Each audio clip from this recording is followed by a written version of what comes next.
Bueno, hablábamos anteriormente del legado de Caligari, que quizás su mayor valor está en función de ese legado, teniendo en cuenta lo que otras corrientes u otros géneros desarrollados posteriormente van a tomar del expresionismo alemán y de Caligari mismo. Vamos a dividirlos por, si se quiere, sectores o rangos de acción.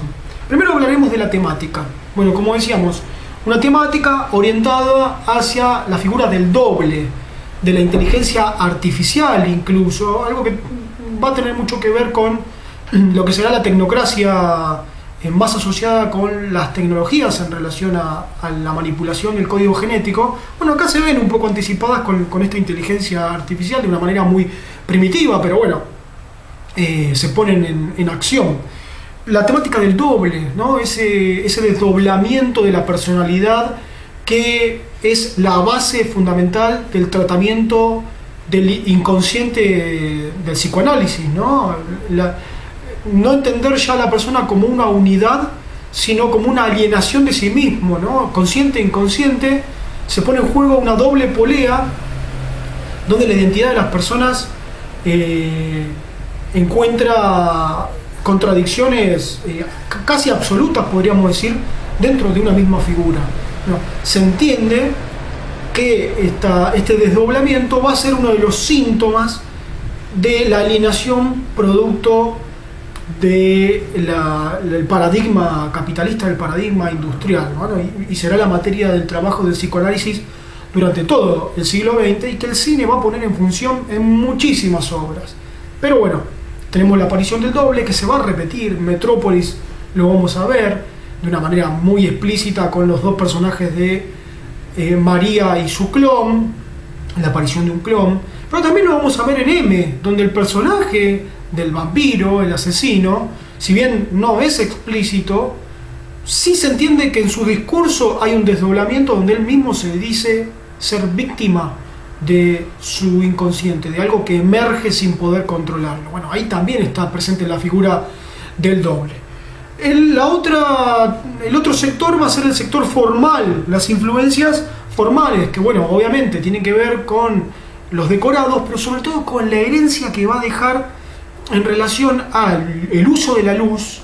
El expresionismo nos va a dar un modo de tratamiento de la luz que va a ser fundamental para el cine negro, ¿no? Cómo el cine negro va a poder mostrar las luces y las sombras de lo que se proponía como una superficie absolutamente armoniosa y lumínica. Estoy hablando de la sociedad norteamericana, el sueño americano, que se proponía como ese lugar ideal, como una especie de paraíso en el mundo, donde todo se podía realizar. Bueno, lo que va a mostrar el cine negro es el lado B, donde algo de esa luz llega, pero sobre todo hay oscuridad, que tiene que ver justamente con posicionarse ya no en los lugares de la clase alta, sino en los lugares marginales, en los suburbios, como ocurre en Caligari. Caligari también es rompedora por eso, junto con otras películas de su tiempo, en dejar de orientar la temática y la narrativa de las películas o de las obras en lugares más altos de la escala social, o en el caso de la burguesía, en las casas de los burgueses, con las problemáticas de los burgueses o con las problemáticas de la aristocracia, sino bajar al submundo y ubicarse en la pobreza, en la marginalidad, en los lugares más negados y que menos se quieren mostrar o ver, o que los poderes establecidos no quieren mostrar. Bueno, ese será otro de las grandes virtudes del expresionismo. En materia de estilo, ¿no? Bueno, tenemos un estilo basado en lo que sería cómo esta pulsión interna, esta pulsión interior genera un clima de inquietud, de suspenso, de terror.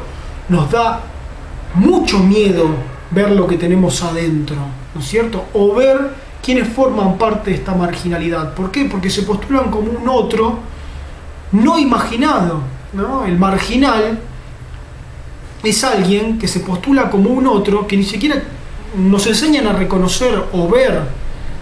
No miramos más allá de la visión óptica, no profundizamos más allá de lo óptico, no sabemos quién es esa persona. Entonces siempre todo aquello que no se conoce, todo aquello que es desconocido, es visto con terror. ¿Por qué? Porque rompe con nuestras coordenadas, rompe con nuestra orientación, rompe con lo preestablecido y predeterminado por algo que se vuelve totalmente incierto. Incluso aquello que viene desde el interior nuestro nos produce terror. Eso es lo que va a mostrar el expresionismo. Va a generar una atmósfera de terror y de horror, no solamente por un otro, sino por nuestro propio otro. Y desde ahí es que va a servir como materia estilística para lo que van a ser todas las películas de terror provenientes en las establecidas en las décadas posteriores, provenientes de este tipo de horror, ¿no? Donde va a aparecer la figura de el doble, la figura del Dr. Jekyll y Mr. Hyde, la figura del Frankenstein, un otro configurado, o también la figura del marginal como alguien siempre susceptible de sospecha. El marginal siempre está más cerca de ser culpable que de ser inocente, por el solo hecho que por algo es marginal, por algo no pertenece a donde la gran mayoría sí pertenece. Bueno, en las películas de terror configuradas durante el siglo XX, la mayoría de los malos, la mayoría de los asesinos son marginales, ¿no? Y son asesinos porque son marginales, no es que son marginales porque son asesinos. Son asesinos porque son marginales. Es decir, el pecado primero del asesino, si se quiere entender de una manera figurada, es primero haber sido marginal, haberse marginado por sí mismo o porque la sociedad también lo marginó. Bueno, y no saber cómo regresar, cómo restablecerse al cuerpo social. Esa es la base de lo que se va a configurar como un estilo bien diseñado y propio hacia lo que será la filmografía posterior a Caligari. Incluso también va a ser materia de la épica, la epopeya. Sujetos que por su situación social caen del entramado social rumbo a la marginalidad y en un gran desarrollo evolutivo de su propia individualidad y de su humanidad y de su sentido de pertenencia, se reintegran al cuerpo social, ¿no? La epopeya es la pertenencia, la caída y el regreso. Eso lo vamos a ver en muchísimas películas, sobre todo de Hollywood, que trabaja muchísimo con la meritocracia por su alineamiento con los ideales capitalistas meritocráticos, demostrar cómo mostrar en forma fabulesca el lema meritocrático. Bueno, muy explícitamente con alguien que hace los méritos luego de la caída para regresar a aquello de lo que nunca debería haberse caído y llevando tras de sí una enseñanza, un aprendizaje. Esto es materia fundamental que se va a nutrir del expresionismo o también, como ya hemos visto, del terror psicológico nórdico, que de alguna forma tienen la misma matriz, ¿no? Tienen una matriz. El expresionismo alemán bebe del terror psicológico nórdico, porque el terror psicológico nórdico, siempre hablando en materia cinematográfica, ¿no?, fue anterior.